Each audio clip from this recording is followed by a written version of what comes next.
I find it funny that even on our graduation, we wake up before 8:15 and we're still in uniform. Like many of us graduating this morning, I cannot count the number of times I was called into the principal's office. Maybe it was because I was there voluntarily that I had the opportunity to look around Dr. Colbert's office. But each time I'm there, I can't help but notice a small poster that's hanging on his wall. It's a small picture of a handful of stones seemingly blocking a path. Under the illustration is the caption, "The difference between stumbling blocks and stepping stones is how you use them." Each time I read those words, I cannot help but feel a little hopeful and a little energized. We've all encountered our shares of obstacles, our shares of hurdles. Yet, despite these hurdles, bad grades, unreturned love, lost jobs, and failed dreams, we've managed to come here today as the class of 2011. And for those watching from the stands, you too have overcome your obstacles. Atlanta traffic, $10 parking tickets, and waking up at 6 a.m. just to be here on this special day. This morning is a particular honor for me because my presence before you is very unlikely. I'm a first-generation Vietnamese American raised by a single mother who moved house to house before finally calling one home.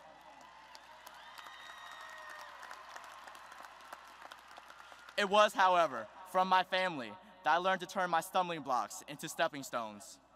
My family immigrated to the United States from Vietnam in 1990 with nothing but the clothes on their backs and $200. $200, that's not even enough to satisfy Herff Jones.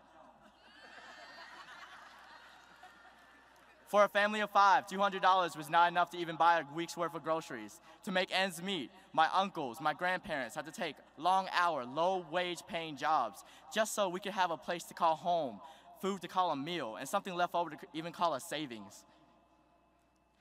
Since I was born into a family that was living and making under the poverty line, every single statistic would have told you that I would have continued the cycle, dropping out of high school, picking out a 40-hour job just to support my family. But you know what? My family would never have that.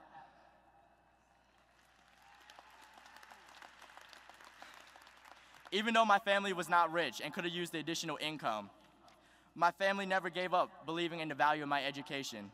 They believed that in an open-minded America, the size of your wallet would never determine the magnitude of your success.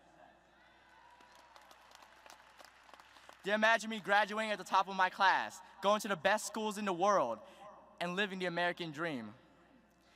My family believed in an unorthodox American dream. It wasn't about how many pennies and dimes you had, how many cords and stoles you had, how many Ferraris you had. The American dream was simply making your family proud. If it's being the first in your family to go to college, being the first to move out of rental property, or being the first to even graduate high school. Class of 2011, I promise you, if you aim for nothing else but to make your family proud and be the first in your family to accomplish something great, your family will always be proud of you.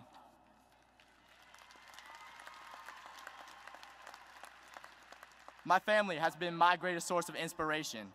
Even though they never taught me how to take a derivative in calculus, how to even pick out a corsage for prom, or fill out a college application, they never had to.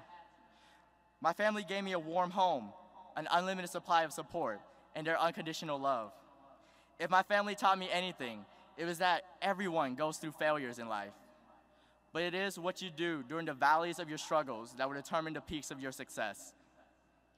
When I originally wrote this speech, I wanted to say that today was an honor for me because it would be the first time my family was all in attendance to celebrate the success of one of its own. However, there was one family member unable to attend, and it's my Aunt Quinn. To tell you about my Aunt Quinn, we have a bond that is tighter than Fox 5 News and Clayton County Bad News.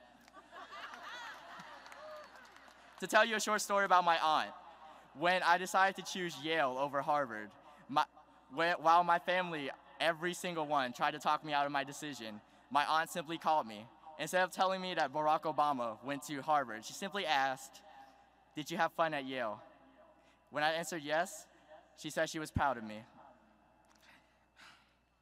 What she didn't tell me was that she had recently left the doctor's office and been recently diagnosed with breast cancer. She didn't tell me that the surgery would take place during the month of my graduation. Well, her operation was last week, and she did her best to try to move. But last night I got a call, and she said she was proud of me, even though she wasn't going to be in graduation. So while many of you will continue your graduation celebrations by going to lunch, by going to receptions, or going with your families, my first task as an emancipated Lovejoy Wildcat is to drive down to my aunt's house, give her a hug, and I'll tell her how proud I am of her.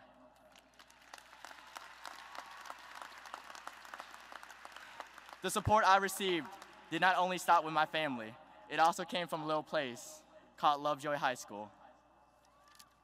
At Lovejoy, I encountered, as I'm sure many of you have, a supportive cast of teachers, staff, and administrators who pushed me to be more, achieve more, and to do more. I hope that during your 4 years at Lovejoy, you found out one special teacher, coach, or fine arts conductor who pushed you and inspired you to go beyond the limits of the skies. With airplanes, rockets, and G6s, the sky is only the beginning. There's no such thing as a self-made millionaire.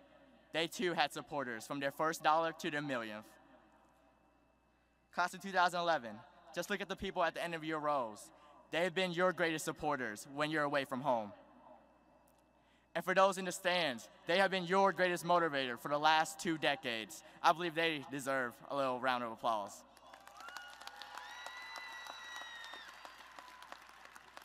Thank you to those who supported my dreams. I've had the ambition to make them come true. But like many of you, I've also had my share of doubters. I've had people tell me I can't, I won't, or my favorite, it's impossible. I have people, they're the same people who told me I couldn't get into Harvard, I would never win any scholarships, and it's impossible for me to overcome my fear of public speaking. Well, let's just say I used that motivation to study harder, to apply for more scholarships, and to compete in more public speaking competitions. Manny Pacquiao, Derrick Rose, Lady Gaga, President Barack Obama, and even Bill Gates all had their doubters and their critics. But guess what? No statue has ever been erected for a critic. That honor is reserved for those who believe in the beauty of their dreams. The only person who will ever tell you that hard work is not enough is someone who gave up because they believed their hard work would never be enough. Students, parents, and teachers of the Lovejoy community, we have been together now for 4 years filled with stumbling blocks, yet we've managed to make it through. We smiled in the face of staff cuts and salary cuts. We stayed united despite losing our accreditation, and we persevered to send 5 varsity teams into the state playoffs. I've never been prouder to call myself a Lovejoy Wildcat than I am today.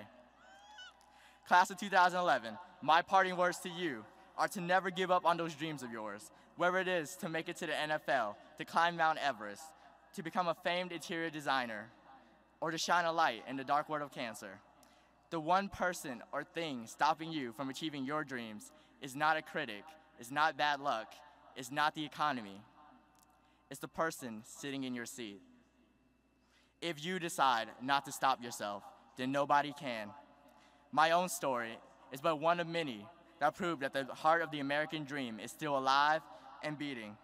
It is my hope, class of 2011, that today is but one stepping stone in leading, loving, and most importantly, living the life of your dreams.